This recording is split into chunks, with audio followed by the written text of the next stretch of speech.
तो hello friends, कैसे हैं आप सब। मेरा नाम है धीरेन्द्र शुक्ला और स्वागत करता हूं आप सभी का हेलो धीरेन्द्र चैनल में। आज की पाइथन की क्लास में हम कलेक्शंस में नेस्टेड डिक्शनरी के बारे में जानेंगे। कैसे डिक्शनरीज की नेस्टिंग की जाती है, यानी कि नेस्टिंग ऑफ डिक्शनरीज क्या होती है और इसके साथ कैसे वर्क करना है, इस सभी के बारे में आज हम पढ़ने वाले हैं। तो चलिए ज़्यादा देर न करते हुए शुरू करते हैं।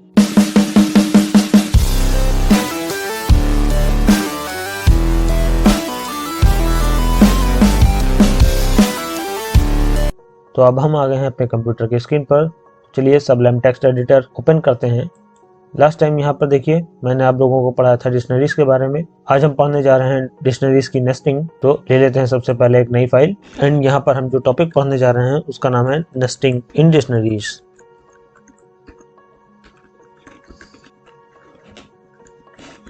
फाइल को करते हैं सेव, कंट्रोल एस प्रेस किया एंड यहाँ पर हम अपनी फाइल का नाम दे देते हैं नेस्ट DICT डिक्ट। एक्सटेंशन लगाना है .py एंड ध्यान रखिएगा सेव एज टाइप के अंदर ऑल फाइल्स होना चाहिए।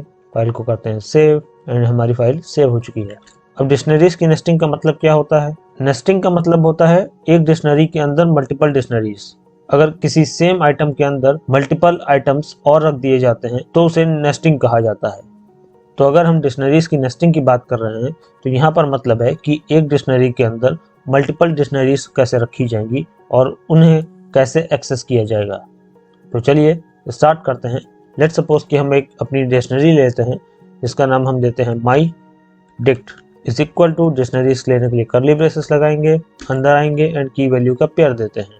नॉर्मली हम एक डिक्शनरी को कैसे बनाते हैं, लेट्स सपोज एक की देते हैं car1 कोलन करके इस car1 की वैल्यू देते हैं let's suppose Maruti, comma second की वैल्यू का pair let's suppose model colon करके इसकी वैल्यू 2008।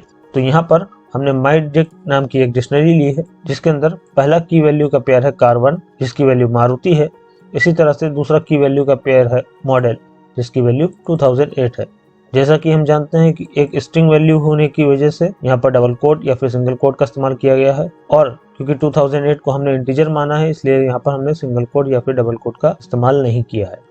तो नॉर्मली हम डिक्शनरी को बनाते हैं इस तरह से, लेकिन अब अगर डिक्शनरीज की नेस्टिंग की बात की जाती है तो इसके दो तरीके हैं। पहला तरीका हम क्या करते हैं, पहले एक की और वैल्यू के पेयर में जाते हैं। यहाँ पर की का नाम हमारा जो भी होगा इसके अंदर की जो वैल्यू होगी हम इस वैल्यू को डिलीट करते हैं और इसकी जगह पर एक और छोटी सी डिक्शनरी रखते हैं, जैसे curly braces start curly brace close and इसके अंदर एंटर की मार के अंदर आ गए। अब हम अंदर फिर से की एंड वैल्यू का पेयर बनाते हैं। लेट्स सपोज कि हम अंदर बनाते हैं name colon Maruti capacity 100 cc। तो इस तरीके से माई डिक्ट नाम की डिक्शनरी के अंदर पहला की वैल्यू के पेयर के जगह पर हमारी की तो वैसे ही लिखी जाएगी जैसे नॉर्मली एक की को लिखा जाता है, लेकिन कोलन करके उसके बाद जो वैल्यू देते थे उस वैल्यू के स्थान पर हमने एक और छोटी सी डिक्शनरी बना ली कर्ली ब्रेस के अंदर और इंटरनल डिक्शनरी के अंदर हमने दो की एंड वैल्यू के पेयर अगेन से लिए हैं। पहला की वैल्यू का पेयर है नेम मारुति, इसी तरह से दूसरा की वैल्यू का पेयर है कैपेसिटी 100 cc। इसी तरीके से अब दूसरे की वैल्यू पेयर के पास चलते हैं जो कि है हमारा मॉडल 2008। तो यहाँ पर भी हम क्या कर सकते हैं, इसकी जगह पर हम इसको इरेज करते हैं एंड पहली की लिखते हैं car2 कोलन। अब जब इसकी वैल्यू देनी होगी तो वहां पर भी हम एक छोटी सी डिक्शनरी क्रिएट करते हैं। लेट्स सपोज इस इंटरनल डिक्शनरी के अंदर फिर से हम नेम देते हैं होंडा कैपेसिटी 125 cc। तो इस तरीके से हमने एक डिक्शनरी जिसका नाम माई डिक्ट था उसके अंदर दो इंटरनल और डिक्शनरीज बना दी हैं। पहली इंटरनल डिक्शनरी की जो की है उसका नाम है car1 एंड दूसरी इंटरनल डिक्शनरी का नाम है car2। तो जब हम माई डिक्ट के साथ car1 को लिखेंगे तो हमारी पहली इंटरनल डिक्शनरी एक्सेस होगी। क्यों? क्योंकि एज अ वैल्यू ये पूरी की पूरी डिक्शनरी लिखी गई है। इसी तरीके से जब माई डिक्ट के साथ हम car2 लिखेंगे तो हमारी दूसरी इंटरनल डिक्शनरी प्रिंट होगी क्योंकि वो एज अ वैल्यू लिखी गई है। चलिए प्रिंट करके देखते हैं। अगर मैं माई डिक्ट को प्रिंट करता हूं तो पूरी की पूरी माई डिक्ट नाम की जो डिक्शनरी है वो प्रिंट हो जाएगी एज इट इज। चलिए कमांड प्रॉम्प्ट को करते हैं ओपन, फाइल को रन करते हैं। रन करने के लिए लिखेंगे py स्पेस फाइल का नाम nestdict.py। ये देखिए हमारी पूरी की पूरी डिक्शनरी एज इट इज मिल चुकी है। अब अगर हम पहली इंटरनल डिक्शनरी को एक्सेस करना चाहते हैं तो हमें क्या करना होगा, myDict के साथ स्क्वायर ब्रैकेट्स में हमें पहली की देनी होगी। जैसा कि हम जानते हैं कि अपनी डिक्शनरी के साथ स्क्वायर ब्रैकेट में की देते हैं अगर, जैसे कि car1, तो हम पहले पढ़ चुके हैं कि डिक्शनरी के साथ स्क्वायर ब्रैकेट के अंदर की देते हैं तो इस की वैल्यू जो भी होती है वो हमें मिलती है। तो यहाँ पर car1 नाम की जो की है इसकी वैल्यू पहली इंटरनल डिक्शनरी है इतनी, तो यहाँ पर हमें ये पहली वाली इंटरनल डिक्शनरी सिर्फ आउटपुट के रूप में प्राप्त होगी। चलिए रन करके देखते हैं। ये देखिए, इस तरह से हम इंटरनल डिक्शनरी को एक्सेस कर सकते हैं। इसी तरह से अगर मैं car2 लिखता हूँ तो हमें दूसरी इंटरनल डिक्शनरी मिल जाएगी। ये देखिए, अब अगर हम पर्टिकुलर पहली इंटरनल जो डिक्शनरी है इसकी मारुति वैल्यू को एक्सेस करना चाहते हैं तो हमें कैसे लिखना होगा, हमें क्या करना है, हमें देना है अपनी डिक्शनरी का नाम, स्क्वायर ब्रैकेट्स के अंदर पहली की का नाम। अब इस की वैल्यू क्या है, ये पहली इंटरनल डिक्शनरी। अब अगर हम इस इंटरनल डिक्शनरी के अंदर की पहली वैल्यू, दैट मीन्स नेम जो की है, इसकी वैल्यू है मारुति। तो अगर हम मारुति को एक्सेस करना चाहते हैं या मारुति प्रिंट कराना चाहते हैं तो हमें क्या करना होगा, हमें मारुति की जो भी की है, यानी कि ये जो नेम है, ये as it is square brackets के अंदर लिखनी होती है, जैसे हमने अभी car1 को लिखा था। तो अब हम अगर अपनी पहली इंटरनल डिक्शनरी की मारुति वैल्यू को एक्सेस करना चाहते हैं तो हमें क्या करना होगा, जैसा कि हम जानते हैं कि अगर डिक्शनरी की पर्टिकुलर किसी एक वैल्यू को एक्सेस करना चाहते हैं तो हमें अपनी डिक्शनरी के नेम के साथ स्क्वायर ब्रैकेट्स के अंदर उसकी की देनी होती है, जैसा कि मैंने नीचे किया हुआ है। ये देखिए, myDict के साथ स्क्वायर ब्रैकेट्स में मैंने एक की दी है car2, तो इस car2 जो की थी इसकी इतनी वैल्यू, यानी कि दूसरी वाली इंटरनल डिक्शनरी हमें पूरी की पूरी आउटपुट के रूप में प्राप्त हो गई। क्यों? क्योंकि ये car2 की वैल्यू के स्थान पर लिखी थी, तो car2 की जो भी वैल्यू थी वो हमें मिल गई। अब हमें क्या करना है कि अगर पहली जो इंटरनल डिक्शनरी है इसके अंदर जो की वैल्यू के पेयर्स हैं, तो इसमें अगर हम पहली की यानी कि नेम जो की है उसकी मारुति वैल्यू को एक्सेस करना चाहते हैं तो इस वैल्यू को एक्सेस करने के लिए इसकी की को देना होगा स्क्वायर ब्रैकेट में। तो अब हमें लिखना कैसे है, माई डिक्शनरी के अंदर जाओ और उसके अंदर जो car1 नाम की है इसके पास जाओ और इस car1 की के अंदर फिर से अगेन हम स्क्वायर ब्रैकेट लगाएंगे और अपनी इंटरनल वाली की का नाम देंगे, यानी कि नेम दे देंगे। अब क्या होगा, अब ये पूरी की पूरी इतनी एक डिक्शनरी का नाम बन गया और ये जो स्क्वायर ब्रैकेट्स के अंदर हमने नेम लिखा है ये हमारी की बन गई। तो अब क्या करेगा, माई डिक्शनरी के car1 के अंदर जाएगा। अब यहाँ पर जो नेम नाम की है, यानी कि माई डिक्शनरी की car1 क्या है, ये पूरी की पूरी वैल्यू। अब इसके अंदर नेम के पास गया तो यहाँ पर इससे क्या मिलेगा, मारुति मिलेगा। तो इस प्रकार से नेस्टेड डिक्शनरीज के केस में हमें दो स्क्वायर ब्रैकेट्स का इस्तेमाल करना है। पहला स्क्वायर ब्रैकेट आउटर डिक्शनरी की को रिप्रेजेंट करता है, जबकि जो दूसरा स्क्वायर ब्रैकेट है वो इंटरनल डिक्शनरी की को रिप्रेजेंट कर रहा है। चलिए प्रिंट करके देखते हैं। ये देखिए, मारुति वैल्यू हमें मिल चुकी है। इसी तरीके से अब हम अगर पहली इंटरनल डिक्शनरी की 100cc वैल्यू को एक्सेस करना चाहते हैं तो हमें कैसे लिखना होगा, इस वैल्यू को पाने के लिए हमें इसकी की को देना होगा स्क्वायर ब्रैकेट्स के अंदर। तो अब हम लिखेंगे कैसे, myDict के अंदर जाओ, उसकी car1 नाम की जो की है दैट मीन्स यहाँ पे जाओ और उसके अंदर कैपेसिटी देनी होगी, CAPACITY, कैपेसिटी में जाओ। तो जब हम स्क्वायर ब्रैकेट्स के अंदर कैपेसिटी देते हैं तो हमें उसकी वैल्यू यानी 100cc मिल जाएगी। चलिए फाइल को रन करते हैं। ये देखिए 100cc हमें वैल्यू मिल रही है। सेम इसी तरीके से अगर हम car2 के अंदर होंडा वैल्यू को एक्सेस करना चाहते हैं तो हमें लिखना है myDict के अंदर जाओ, इसके अंदर पहली car2 की के पास जाओ। तो ये जब car2 की के पास आएगा तो इसकी वैल्यू यानी कि दूसरी इंटरनल डिक्शनरी के पास आ गया। अब हमें क्या करना है, दूसरे स्क्वायर ब्रैकेट के अंदर इंटरनल वाली डिक्शनरी की को देना है, दैट मीन्स हमें नेम देना है। तो अगर हम यहाँ पर नेम लिख देते हैं तो हमें क्या मिलेगा, दूसरी इंटरनल डिक्शनरी यानी car2 के अंदर जो नेम दिया हुआ है दैट मीन्स होंडा, ये हमें आउटपुट के रूप में मिल जाएगा। ये देखिए, तो उम्मीद करता हूँ आप लोगों को समझ में आ गया होगा। चलिए एक और उदाहरण देख लेते हैं। लेट्स सपोज हम एक डिक्शनरी बनाते हैं जिसका नाम है parent equal to curly brace start. इसके अंदर हम पहली की देते हैं child1, कोलन लगा के उसकी वैल्यू देते थे लेकिन अब अंदर वैल्यू की जगह पर इंटरनल डिक्शनरी बनाएंगे। वैल्यू की जगह पर लगाएंगे curly brace start and curly brace close. That means अब हम एक इंटरनल डिक्शनरी बनाने जा रहे हैं। एंटर की प्रेस करते हैं और इस इंटरनल डिक्शनरी के अंदर आते हैं। यहाँ पर हम चाइल्ड का सबसे पहले नाम देते हैं, लेट सपोज अरुण। पहली की वैल्यू का पेयर हो चुका है इंटरनल डिक्शनरी में। अब लगाएंगे हम कॉमा, फिर लगाते हैं एज कोलन 17। इसी तरीके से पेरेंट डिक्शनरी के अंदर अब हम दूसरी की बनाते हैं चाइल्ड 2, कोलन लगाते हैं और curly brace start and close करके चाइल्ड 2 की जो वैल्यू है उसकी वैल्यू की जगह पर हम दूसरी इंटरनल डिक्शनरी बनाते हैं। Name Rohit comma age. इसी तरीके से अपनी पेरेंट डिक्शनरी के अंदर हम तीसरा की बनाते हैं चाइल्ड 3 और इसकी की जगह पर दोबारा curly brace start and close करते हैं और अंदर जा कर के अगेन नेम देते हैं कमल, एज। तो इस प्रकार से हमने अपनी पेरेंट डिक्शनरी के अंदर पहले की दी है चाइल्ड 1, दूसरी की दी है चाइल्ड 2 एंड तीसरी की दी है चाइल्ड 3। अब पहली की वैल्यू क्या है? पहली इंटरनल डिक्शनरी। दूसरी की यानी चाइल्ड 2 की वैल्यू क्या है? दूसरी इंटरनल डिक्शनरी। इसी तरह से तीसरी की यानी कि चाइल्ड 3 की वैल्यू क्या है? तीसरी इंटरनल डिक्शनरी। अब हम प्रिंट अगर करते हैं पेरेंट डिक्शनरी को तो हमें पूरी की पूरी डिक्शनरी जैसे लिखी हुई है वो एज इट इज मिल जाएगी। ये देखिए हमारे पास एरर आ चुकी है, कहीं पर लिखने में दिक्कत हुई है, इनवैलिड सिंटैक्स बता रहा है। चलिए देखते हैं यहाँ पर। ये देखिए हमने गलती क्या की है कि हमने पहली की एंड वैल्यू का पेयर, दैट मीन्स हमारी पेरेंट डिक्शनरी के अंदर जो पहली की दी है चाइल्ड 1 और इसकी वैल्यू एक इंटरनल डिक्शनरी के बाद अगली की एंड वैल्यू का पेयर देने से पहले यहाँ पर लास्ट में हमने कॉमा नहीं लगाया।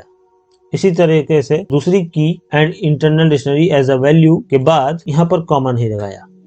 फाइल को करते हैं सेव एंड दोबारा रन करके देखते हैं। ये देखिए पूरी की पूरी डिक्शनरी जो पेरेंट के अंदर हमने बना रखी है विद इंटरनल डिक्शनरीज हमें आउटपुट के रूप में मिल रही हैं। तो अब हम पहली इंटरनल डिक्शनरी को प्रिंट करना चाहते हैं तो हमें क्या करना होगा? पहली इंटरनल डिक्शनरी एक वैल्यू के स्थान पर लिखी है, किसकी वैल्यू? चाइल्ड 1 की वैल्यू। तो अब अगर हम प्रिंट करते समय पेरेंट डिक्शनरी के साथ स्क्वायर ब्रैकेट्स के अंदर हम अपनी की का नाम दे देते हैं यानी कि चाइल्ड 1, तो हमें क्या आउटपुट मिलेगा? चाइल्ड 1 जो की है इसकी वैल्यू यानी कि पहली इंटरनल डिक्शनरी आउटपुट के रूप में हमें मिल जाएगी। फाइल को करते हैं सेव एंड रन करके देखते हैं। ये देखिए हमें पहली इंटरनल डिक्शनरी मिल रही है। इसी तरह से अगर हम चाइल्ड 2 देते हैं तो हमें दूसरी इंटरनल डिक्शनरी मिल जाएगी। चाइल्ड 3 देते हैं तो तीसरी इंटरनल डिक्शनरी आउटपुट के रूप में मिल जाएगी। लेट्स सपोज कि अगर हम अरुण वैल्यू को प्रिंट करना चाहते हैं तो हमें क्या करना होगा? हमें क्या लिखना होगा? अरुण के जो की है यानी कि ये जो नेम लिखा हुआ है ये देने होगा स्क्वायर ब्रैकेट्स में। तो हम स्क्वायर ब्रैकेट्स के अंदर इसी के आगे नेम लिख देंगे। डबल कोट्स के अंदर हमने लिखा नेम। प्रिंट करके देखते हैं। ये देखिए हमें अरुण वैल्यू मिल चुकी है आउटपुट के रूप में। यहाँ पर एक चीज को ध्यान रखिएगा कि जो इंटरनल डिक्शनरी होती है ये एक वैल्यू की जगह पर लिखी हुई है। इस इंटरनल डिक्शनरी का जो नेम होता है वो कुछ भी नहीं है, इसकी की ही इसका सब कुछ है। अगर हम इंटरनल डिक्शनरी को लेना चाहते हैं या प्रिंट करना चाहते हैं तो हमें इसकी की को याद रखना जरूरी है। आउटर वाली जो मेन डिक्शनरी है उसके साथ स्क्वायर ब्रैकेट में ये इसका जो की है वो लिखा जाएगा और आउटर डिक्शनरी के साथ स्क्वायर ब्रैकेट्स में इस चाइल्ड 1 नाम की जो की है इसको लिखने के साथ साथ हमें इंटरनल वाले का अगर हम की देते हैं तो हमें इंटरनल डिक्शनरी की जो वैल्यू होगी वो हमें मिलेगी। इसी तरीके से अगर हम इंटरनल डिक्शनरी की जो 17 एज है उसे अगर हम प्रिंट करना चाहते हैं तो हमें लिखना क्या होगा? पेरेंट के अंदर जाओ चाइल्ड 1 की के पास और चाइल्ड 1 की के अंदर जब जाओगे तो वहाँ पर एज की के पास जाना है। तो चाइल्ड 1 के अंदर अब हमें अगर यहाँ पर एज लिख देते हैं तो हमें इस एज की जो भी वैल्यू 17 सेट करी गई है वो हमें आउटपुट में मिलेगी। ये देखिए हमें अब 17 मिल रहा है। तो इस प्रकार से 2 स्क्वायर ब्रैकेट्स का यूज करना पड़ेगा इंटरनल डिक्शनरीज की वैल्यू को एक्सेस करने के लिए। यह था हमारा पहला तरीका डिक्शनरीज की नेस्टिंग करने का। तो चलिए अब हम जानते हैं कि दूसरा तरीका क्या है। इस पूरे कोड को कर देता हूँ डिलीट एंड मैं एक छोटी सी डिक्शनरी बनाता हूँ child1 नाम से। child1 is equal to curly braces के अंदर डबल कोट्स में नेम कोलन अरुण, पहला की वैल्यू का पेयर। अब लगाएंगे कॉमा, दूसरा एज कोलन एज 16। तो बस दो ही की एंड वैल्यू का पेयर रखते हैं। इसी तरीके से child2 नाम की एक डिक्शनरी बना लेते हैं। Name Rohit comma age. इसी तरीके से अब child3 नाम की एक डिक्शनरी बना लेते हैं। Name comma age. तो अब हमारे पास child1, child2 एंड child3 ये तीन छोटी डिक्शनरीज अवेलेबल हैं। तो हमारे पास डिक्शनरी 2 हो, 3 हो, 4 हो, कितनी भी हो, इन सब को एक अलग डिक्शनरी के अंदर मर्ज कर सकते हैं। कैसे, ये देखिए नीचे मैं डिक्शनरी बनाता हूँ माई डिक्शनरी यानी माई डिक्ट नाम से एक डिक्शनरी बनाता हूँ equal to curly brace start and close. अंदर जाएंगे और अंदर पहली की का नाम देते हैं child1। आप child1 की जगह कोई और नाम भी दे सकते हैं।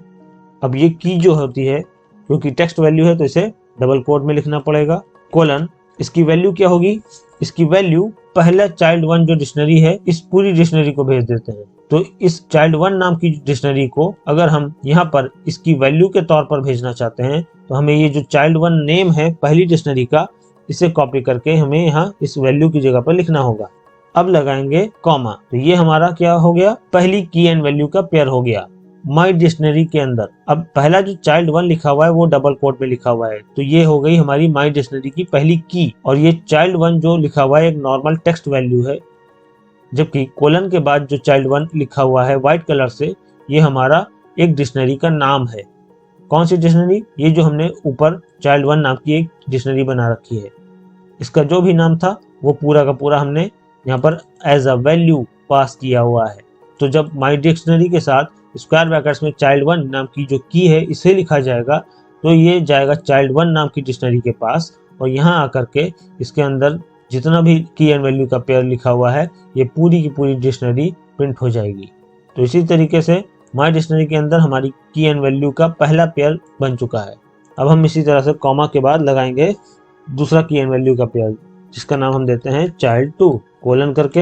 अब हम अपनी दूसरी डिक्शनरी यानी कि child2 डिक्शनरी जो हमने बनाई हुई है इसका नाम हम पास कर देंगे child2 के अंदर एज अ वैल्यू, फिर लगाएंगे कॉमा। इसी तरीके से child3 नाम की एक की बनाते हैं और इसके अंदर हम अपनी तीसरी डिक्शनरी यानी कि child3 का नाम एक वैल्यू के तौर पर पास कर देते हैं।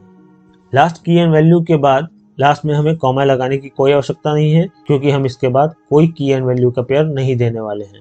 तो चलिए माई डिक्शनरी यानी माई डिक्ट के अंदर हमने अपनी तीनों डिक्शनरीज को कंबाइन कर दिया है।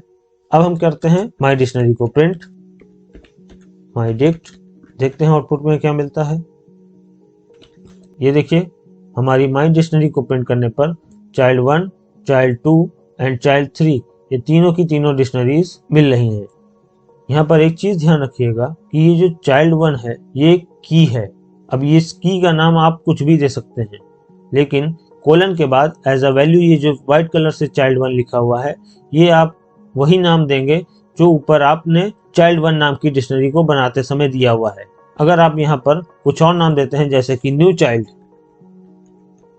तो अब आपको ये न्यू चाइल्ड यहाँ पर वैल्यू के तौर पर पास करना होगा। प्रिंट करके देखते हैं, ये देखिए फिर से हमें वही आउटपुट मिल रहा है। तो आपको माई डिक्शनरी के की वैल्यू के पेयर में एज अ वैल्यू जिस भी डिक्शनरी का नाम अगर आप दे रहे हैं तो वो हमारी डिक्शनरी का नाम ही होना चाहिए जो भी आपने ऊपर दे रखा है। डिक्शनरी का नाम कुछ और हो और आप यहाँ पर कुछ और लिखते हो तो आपकी डिक्शनरी एक्सेस नहीं की जाती है। और यहाँ पर ये जो भी व्हाइट कलर से आपको दिख रहे हैं ये सब दूसरी डिक्शनरीज के नेम हैं, यानी एक प्रकार से वेरिएबल्स का काम कर रहे हैं, इसलिए यहाँ पर डबल कोट नहीं लगाया गया। जबकि हमारी जो कीज हैं उनके साथ डबल कोट इसलिए लगा हुआ है क्योंकि ये किसी और डिक्शनरी के नाम नहीं है, ये एज अ नॉर्मल टेक्स्ट है जो यहाँ पर लिखा गया है। तो चलिए वापस न्यू चाइल्ड को child1 कर देते हैं। अब हमें दूसरी बात क्या याद रखनी है कि जरूरी नहीं आप इधर भी child1 लिखो और इधर भी child1 लिखो। आपकी जो की है वो कोई और नाम भी हो सकती है। लेट सपोज आप की जगह पर child 1 ना लिख करके यहाँ पर आप ch1 लिख देते हैं। इसी तरह से यहाँ पर आप ch2 लिख सकते हैं, यहाँ पर आप ch3 लिख सकते हैं।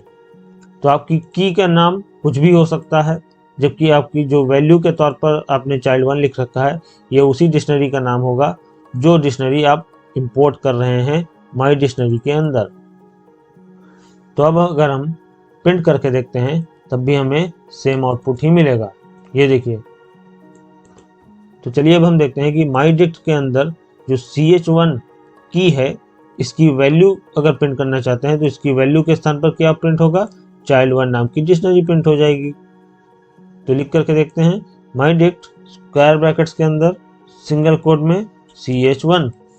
तो अगर हम अपनी डिक्शनरी के नाम के साथ स्क्वायर ब्रैकेट में उसकी की दे देते हैं तो उस की जो भी वैल्यू होती है वो प्रिंट हो जाती है। अब ch1 नाम की जो भी की है उसकी वैल्यू है child 1 नाम की डिक्शनरी। child 1 डिक्शनरी के पास जाएगा और उसके अंदर हमारे कर्ली ब्रेसेस के अंदर जो भी की एंड वैल्यू के पेयर्स दिए हुए हैं वो हमें आउटपुट के रूप में मिल जाएंगे। ये देखिए। तो पहली डिक्शनरी हमें आउटपुट के रूप में मिल रही है। इसी तरीके से अगर हम पहली डिक्शनरी के अंदर जो की है नेम, इस नेम की वैल्यू यानी कि अरुण को प्रिंट करना चाहते हैं, हमें क्या लिखना होगा, तो माई डिक्शनरी के अंदर जाओ और वहां पर आपको ch1 नाम की मिलेगी, जैसे कि ये मिल रही है। तो ch1 की वैल्यू क्या है, child 1 डिक्शनरी। child 1 डिक्शनरी के पास आएगा और इसके अंदर रखी हुई अरुण वैल्यू को प्रिंट करना है तो इसकी की को देना होगा। तो अब हमें क्या करना है, अगले स्क्वायर ब्रैकेट्स के अंदर इसकी की यानी कि स्क्वायर ब्रैकेट्स में हम लिखेंगे नेम। तो इस तरह से हमें अरुण वैल्यू आउटपुट के रूप में मिल जाएगी। ये देखिए। इसी तरीके से अगर हम child 2 डिक्शनरी की एज यानी कि 17 को प्रिंट करना चाहते हैं तो हमें कैसे लिखना होगा कि माई डिक्ट के अंदर जाओ और ch1 नहीं, इस बार ch2 के अंदर जाओ और ch2 की वैल्यू क्या है, child 2 डिक्शनरी। child 2 डिक्शनरी के पास आए उसके अंदर ये लिखा हुआ है तो इसके अंदर हमें 17 उठाना है। दैट मीन्स इसकी की को देना पड़ेगा स्क्वायर ब्रैकेट्स के अंदर। यहाँ पर हम दे देंगे स्क्वायर ब्रैकेट्स में की। फाइल को करते हैं सेव एंड करते हैं रन। ये देखिए हमें 17 वैल्यू प्राप्त हो रही है। तो ये था डिक्शनरीज की नेस्टिंग। हम एक डिक्शनरी के अंदर मल्टीपल डिक्शनरीज क्रिएट भी कर सकते हैं। इसके अलावा दूसरा तरीका हमने देखा कि डिफरेंट डिक्शनरीज को एक ही डिक्शनरी के अंदर कंबाइन कैसे करना है। डिफरेंट डिक्शनरीज के जो भी नेम होंगे वो वैल्यू के तौर पर हम एक डिक्शनरी के अंदर पास कर देंगे, जिससे कि हमारी वो डिक्शनरी जिसके अंदर हम सभी डिक्शनरीज को कंबाइन कर रहे हैं उसके की वैल्यू के पेयर में एज अ वैल्यू हमें सभी डिक्शनरीज पास कर देनी है। तो आई होप अब आपको डिक्शनरीज की नेस्टिंग क्या होती है ये आपको क्लियर हो गया होगा। उम्मीद करता हूँ आज की क्लास आपको अच्छे से समझ में आई होगी। अगर आप लोगों को अभी भी कुछ समझ में नहीं आया है या किसी भी प्रकार का कोई क्वेश्चन है तो आप कमेंट सेक्शन में कमेंट करके मुझे ज़रूर बताएं। मैं पूरी कोशिश करूंगा आप सभी के सवालों का जवाब देने की। वीडियो अगर पसंद आई हो तो लाइक एंड शेयर करना ना भूलें। चैनल पर नए हो तो चैनल को ज़रूर सब्सक्राइब करें। अपना ढेर सारा ख्याल रखिए। जल्दी मिलते हैं नेक्स्ट वीडियो में। तब तक के लिए थैंक यू।